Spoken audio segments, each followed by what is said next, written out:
일본이 우리를 어떻게 식민 통치를 했는지에 대해서 살펴봤는데, 일본의 식민 통치에 맞서 우리의 독립운동이 대응 방향으로 이렇게 전개가 됩니다. 1905년에 아마 아인슈타인이 상대성 이론을 처음 발표했을 겁니다. 농담삼아 그런 얘기를 합니다.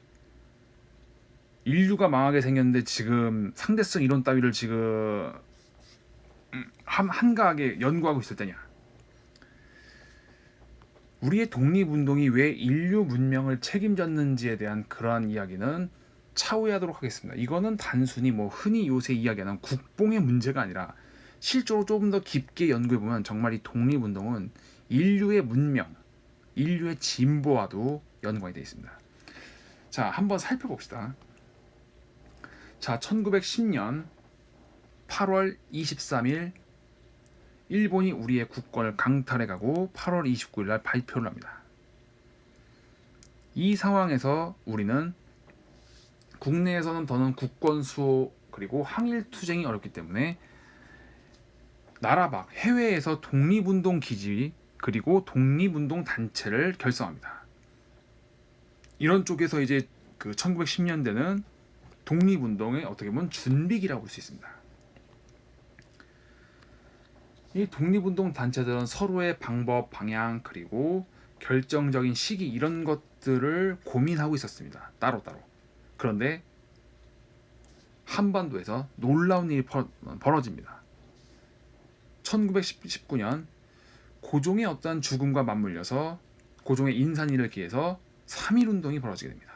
이건 정말 일본의 식민 통치에 가장 크나큰 반격이었고 한 방을 먹였고 이후에 다른 나라의 민족운동, 독립운동에도 크나큰 영향을 준 아주 인류사적인 사건입니다. 일본이 이거를 단순히 3.1운동, 우리조차도 3.1운동으로 이야기를 하고 있는데 단순히 운동이나 움직임이라는 말로는 설명할 수 없는 어떤 세계사적인 전환 사건입니다. 이 3.1운동을 통해서 다양한 독립운동의 방향을 한 번 더 모색하게 됩니다. 우선은 이 3.1운동을 바탕으로 해서 임시정부라는 게 건립이 됩니다.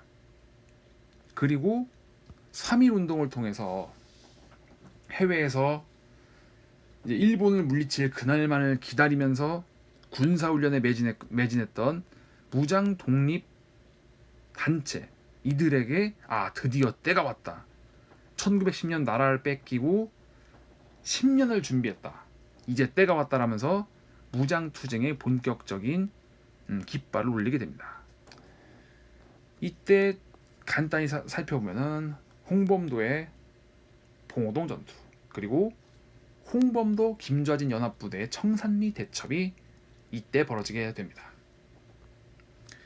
임시정부는 이 시기에는 본격적으로 외교 활동에 조금 집중을 하게 됩니다. 물론 군사적인 준비도 했었지만은 임시정부 이 시기에는 외교적 활동으로 조금 집중을 하게 되는데 왜 그러냐면 우리가 외교권을 박탈당한 뒤로 우리의 국권에는 아무도 관심이 없었던 이런 뼈저린 경험에서 외교 활동을 펼치게 되는데 아무래도 아직 서양 열강들이 정신을 못 차린 상태였기 때문에 큰 효과를 기대하긴 어려운 환경이었습니다. 그럼에도 불구하고 임시정부의 외교 활동은 의미가 있습니다. 물론 좀 더 내부를 들여다보면 임시정부도 결코 긍정적으로만 바라볼 수 없는 갈등이 있습니다.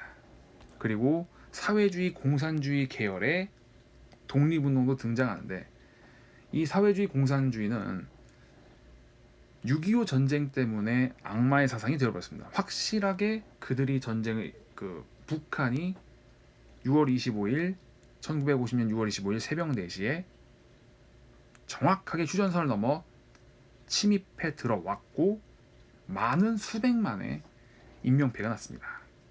지금도 그 상처는 치유되지 않고 있는 상태이니 당연히 우리는 이 사회주의라는 그거를 도저히 긍정적으로 바라볼 수 없는 그런 측면이 있습니다. 6.25 전쟁이라는 아픈 역사 때문에.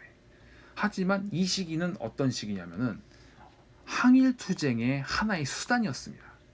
하나의 수단이었고 일본의 입장에서 봤을 때는 뭐 우리의 민족주의든 뭐 사회주의 계열이든 다 똑같이 일본에 저항하는 그러한 세력이기 때문에 사회주의 계열도 그런 식으로 바라봤습니다. 하지만 분명히 사회주의라는 건 이 시기에는 항일투쟁의 하나의 수단이었고 노선이었습니다. 그리고 의열투쟁.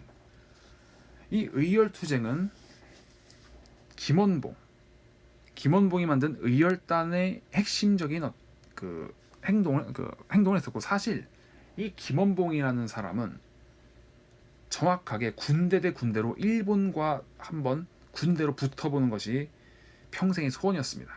하지만 열심히 모았던 그 동지들은 기껏해봐야 300명 남짓이었고, 그렇기 때문에 중국 공산당과 손을 잡고, 그리고 이 김원봉의 이 300명의 군대는 나중에 임시정부 광복군으로 합류하게 됩니다.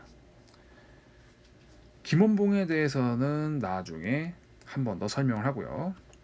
자, 이때는 뭐 각종 사회운동, 여성운동, 노동운동, 그리고 문맹퇴치운동 이런 것들이 1920년대 하다못해 또 학생운동까지 활발하게 전개가 되고, 그리고 빼놓을 수 없는 게 1920년대는 신간회라고 해서 민족유일당 운동이 벌어지게 되는데, 이 신간회는 그 본격적인 내용이 들어가서 자세히 살펴보도록 하고요. 자, 1930년대 앞서 이야기했지만 이때는 일본이 드디어 전쟁에 미쳐서 날뛰던 시기입니다. 당연히 중국과 일본은 서로 적대국으로 전쟁을 감행할 수밖에 없었고, 이때는 한중연합작전 해서 일본군과 맞서 싸우게 됩니다. 그리고 이젠 또 사회주의 공산주의 계열에서의 군대 이들이 항일 유격 투쟁을 하게 되고, 그리고 한인 애국단을 기점으로 해서 대한민국 임시정부가 다시 한번 재정비를 하게 됩니다. 재정비를 하게 되고요. 그리고 1940년대에 들어서서 전쟁 말기가 되니까 일본이 곧 망할 것이다라고 내다봤던 선각자들이 조금씩 건국 준비를 하게 됩니다.